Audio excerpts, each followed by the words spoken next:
وجهة نظري المتواضعة، عايز تعرف اللي بيحصل مع منتخب مصر كل ده بيحصل ليه في كأس العرب؟ لسبب واحد يا جماعة، لأن المنظومة منظومة فاشلة بالكامل. يعني إيه كابتن حسام حسن ما يرضاش يروح بطولة زي دي وهي خير إعداد أفريقيا؟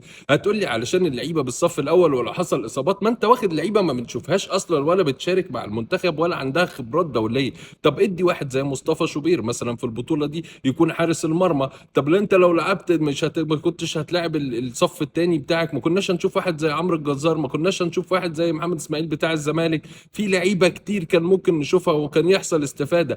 طب هل تعلم ان العوائد الماديه اعلى بكتير قوي قوي قوي من بطوله افريقيا؟ وبرضه هي تابعه للفيفا زي بطوله افريقيا، والنتائج بتاعتها هتفرق كمان في ترتيبك العالمي كمان. يعني شيء يعني مخزن للغايه يا جماعه اللي بيحصل ده، والتهريج اللي بيحصل في الاتحاد المصري لكره القدم. وكان لابد ان فرض الشخصيه على كابتن حسام حسن، لا هتشارك لان ده اسم مصر وسمعه مصر.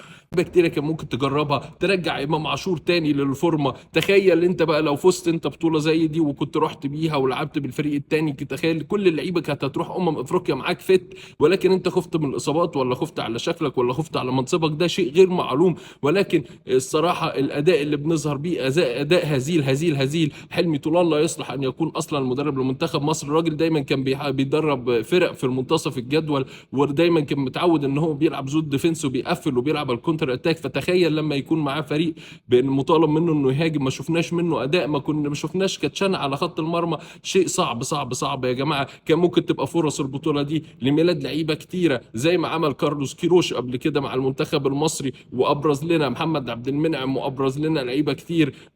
يعني بصراحه الواحد حزين حزين حزين على حال الكره المصريه، وده ضعف من تهاني ابو ريده، لان هو ما اجبرش حسام حسن على المشاركه في البطوله دي. كان لازم يكون في اجبار على للمشاركه في البطوله دي. تخيل انت لو رحنا كنا هنعمل ايه؟